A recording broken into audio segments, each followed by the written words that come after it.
Crianças, vamos lá.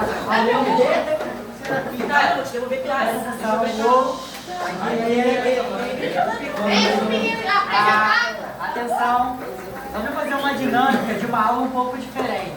Uma aula um pouco mais teatral, voltada para a gente tentar explicar um conteúdo para vocês de uma forma mais descontraída, entendeu?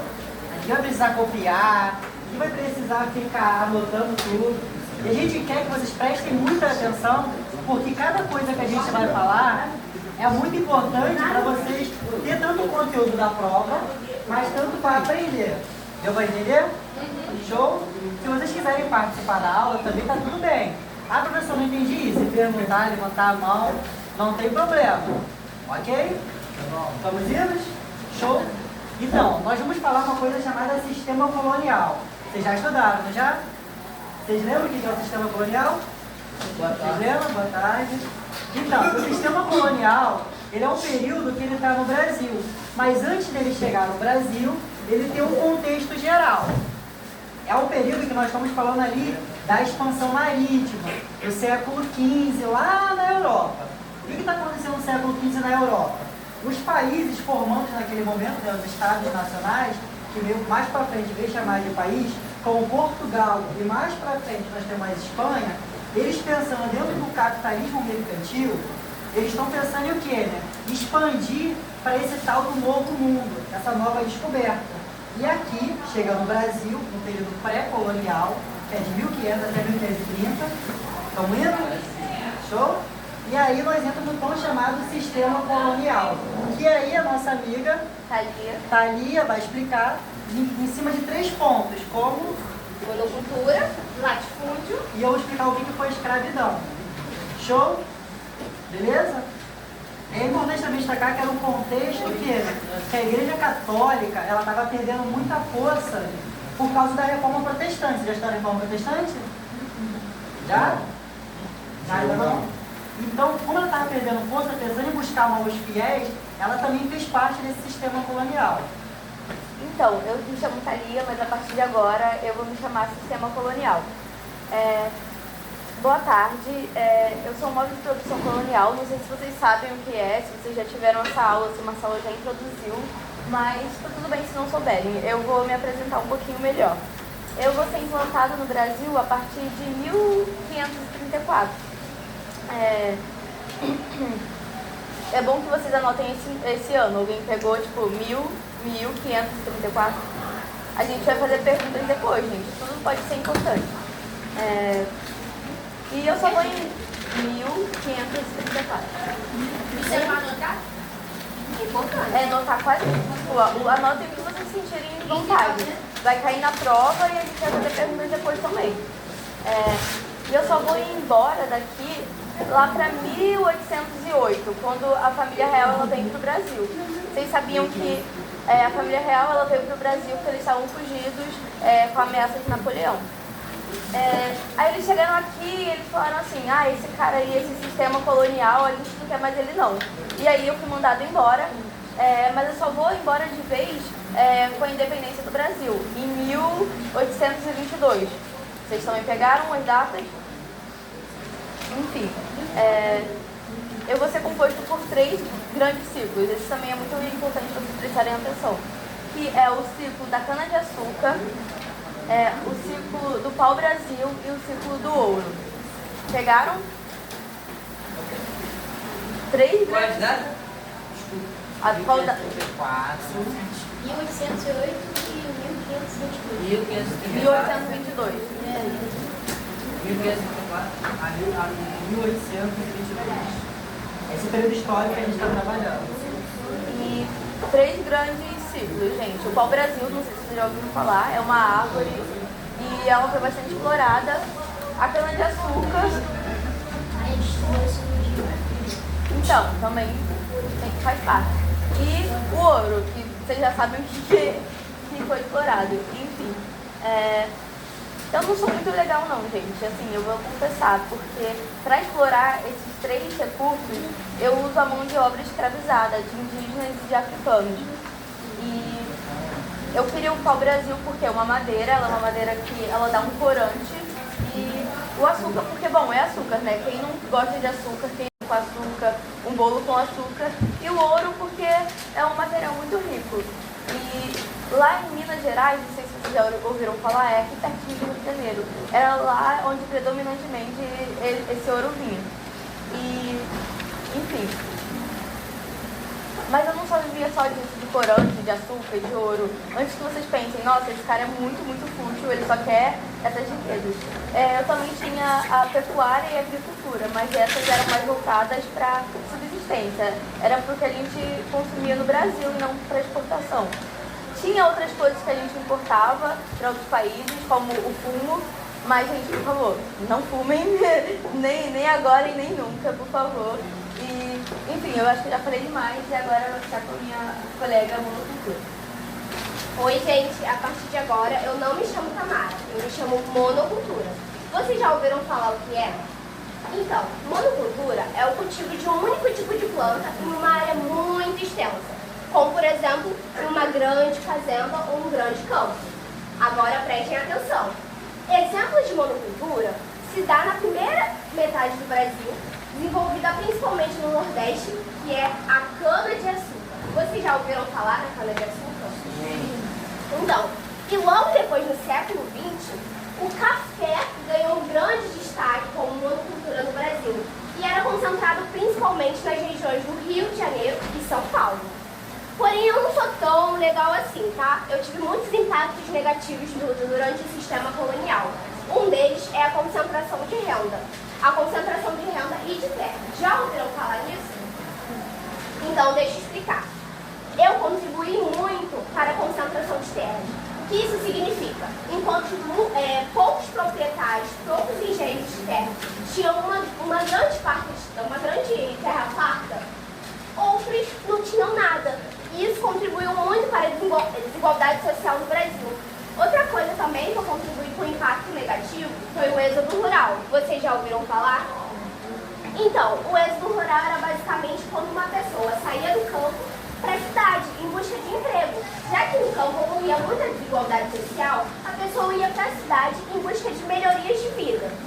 Porém, também contribuí para a desigualdade ambiental, ou, melhor dizendo, desequilíbrio ambiental.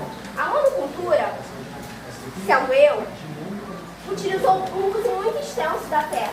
Isso contribuiu para que o solo se esgotasse e a perda da biodiversidade. Então, quer dizer, eu acho que eu não fui tão legal assim, né? Aqui. Agora eu passo para a minha amiga Latifúndio. Oi, gente, boa tarde. Me chamo Viviane, mas a partir de agora eu sou o latifúndio. Algum de vocês sabe o que é o latifúndio? Não? Então, eu sou uma grande propriedade rural. Um terreno enorme. Sabe aquele terreno que você tá aqui, aí você olha pra frente e não consegue ver fim? Então, eu sou esse terreno gigante, que é usado para plantar produtos agrícolas para exportação para a Europa.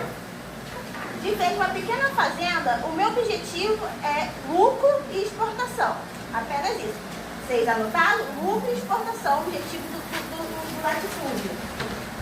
Os meus donos eram os senhores de engenhos, que mandavam das plantações e engenhos de açúcar. Aquelas que o professor Marcelo já comentou em uma aula, sabe? Os senhores de engenho. Anotem, quem mandava nos latifúndios eram os senhores de engenho. E as mãos de obras usadas no latifúndio, no caso, em mim, era mão de obra escravizada de africanos e indígenas. Africanos e indígenas escravizados. Preste atenção. E como a minha colega de monocultura, eu também impactei muito a sociedade colonial com concentração de terras. Porque os senhores de engenhos tinham muitas terras e a população não tinha nada. O que levou à desigualdade social, em que, já que os seus engenhos têm muitas terras, eles têm muito dinheiro, e o resto da população não tem dinheiro. Assim, levou ao êxodo rural, onde as pessoas fugiam dos campos e iam para a cidade, onde sublotavam a cidade, fazendo mais pobreza. Já que a cidade não tinha emprego para todo mundo. E um dos exemplos de mim que vocês têm, com certeza vocês já ouviram falar, são as plantações de açúcar, de cana-de-açúcar. Principalmente no Pernambuco e na Bahia, e fazendas de tabaco. Vocês sabem? Quem sabe? Vocês sabem o que é tabaco? Então eu quero ouvir. É um fumo? Faz parte do fumo. Isso, é a folha que produz, se utiliza na fabricação do cigarro. E agora eu vou passar para o meu colega a escravidão. Então, pessoal, eu represento a escravidão no Brasil. Eu represento a maior herança que nós temos até hoje. Lembrando muito bem que nós três somos o tripé do que faz parte, do que compõe o sistema colonial. Tá dando para entender? Um depende do outro. Para a escravidão funcionar, a gente precisou da monocultura, através da cana-de-açúcar, e dos latifúndios, porque eram enormes. E não eram pequenas propriedades privadas. Então, a escravidão, em primeiro momento, a gente tem que destacar, né? O que significa escravo? O que é ser escravo? Vocês acham que as pessoas, elas saíram lá da África, o que iria ser conhecido como diáspora africana, elas saíram de formas livres? Do nada a gente falou assim, vamos lá para o Brasil? Vocês acham que era dessa forma? Foram de certa forma forçados, certo? A identidade que aquelas pessoas tinham lá na África, ela foi submetida. Vale destacar também que a África, ela não é um país. A África é o quê? Continente, certo? Se ela é um continente, ela tem uma diversidade cultural. Você sabe o que é diversidade cultural? É uma ideia de que existem povos diferentes, regiões diferentes. Então a gente vai sair lá da África, eu como escravizado, e vou atravessar o Atlântico em um navio chamado os Tumbeiros, ou então navio negreiro. Vocês acham que esses navios negreiros viam todo mundo sentadinho? Não. Como é que eles vinham? Amarrado. Eles faziam suas necessidades ali naquele momento. Vocês estão percebendo como o processo de escravidão, ele já vinha lá desde a África, com a perda da identidade, com a perda da humanidade. E aí para chegar aqui no Brasil e fazer o quê, né? Servir esses senhores de engenho dentro da monocultura e do latifúndio. A escravidão no Brasil ela vai chegar a partir de 1548. Por que vocês acham que a escravidão chegou no Brasil? Porque Portugal quis ou porque era lucrativo para Portugal? Lucrativo, certo? Aleluia! Vamos continuar, calma, vamos continuar aqui para a gente fechar. A escravidão indígena ela também foi muito utilizada no Brasil.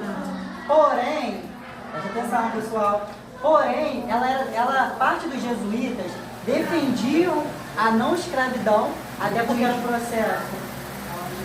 Era esse processo onde nós estamos falando também que a coroa ela era, em certa medida, contra a escravidão indígena. Por quê? Porque a escravidão indígena não gerava lucro. Vocês estão entendendo como é que eu perpasso tudo para uma ideia de lucro? Como é que o negro ele foi submetido à escravidão? Tudo para gerar um lucro? Além disso, um outro ponto muito importante é que o quê, né? Que foram mais de 5 milhões de africanos que saíram de lá da África de forma forçada para adentrar o que nós chamamos de sistema colonial. E tinha, né, esse modelo econômico, ele não foi uma coisa inventada pelos portugueses assim para implementar aqui. Já existia, eles já aplicavam lá na África, nas ilhas atlânticas, ali em Vassouras e Cabo Verde. Pegam esse modelo que tem lá na África e jogam para cá. E aí, nós temos, através de muita resistência, já viram falar de Zumbi dos Palmares? Zumbi dos Palmares, movimentos abolicionistas, e a partir de 1808, depois do sistema colonial, nós temos o fim da abolição da escravidão. E hoje em dia, nós temos a emancipação do negro na sociedade? Será que a gente tem uma sociedade que hoje em dia não tem mais racismo? Existe racismo aí na sociedade? Sim. Existe preconceito? Sim. Será que as pessoas elas são vistas de certa forma pela cor de pele? Sim. O negro e o branco eles são vistos socialmente da mesma forma? Sim. Não, certo? E isso tudo está sendo construído aqui no sistema colonial. Deu para entender, pessoal, o que nós somos? Sim. Lembrando, o sistema colonial tem a escravidão, o latifúndio, a terra, monocultura, uma única plantação só que a cana-de-açúcar. Qual é o seu nome? Escrito como o Luiz bem falou. Está tudo dentro do sistema colonial. Show? Beleza? Então é Deixa eu isso. saber se vai sair tudo certo na prova, né? A gente pode fazer pergunta para vocês? Podemos? Peraí, 2 minutos, amiga. Tá? Deixa ele terminar o momento dele, tá? Tá. Vocês lembram que ano começou o período colonial? 24. E vocês lembram também dos 3 ciclos? Isso. Qual é o seu nome? Felipe. Acertou, gente. Eu falei um exemplo de monocultura. Vocês se lembram? Qual foi o primeiro exemplo que eu dei? É uma única. Mas Não. Isso. Isso aí. Cana de açúcar, parabéns, vai. Eu falei alguns impactos que o latifúndio teve na sociedade. Lembra alguns impactos? Impactos que causou na sociedade. Eu falei, ela também falou. Qual o problema do latifúndio aqui no Brasil? O que ele gerou? O que ele causa nas pessoas? Isso aí. Bem, também é uma opção. Ó, eu expliquei bem detalhadinho. Eu queria perguntar para vocês duas coisas. Qual era o nome dessa viagem que nós saía lá da África para o Brasil? Melhor, qual era o nome dos navios? Bom, uma outra pergunta para fechar aqui. Por que a igreja defendia a escravidão, a não escravidão indígena?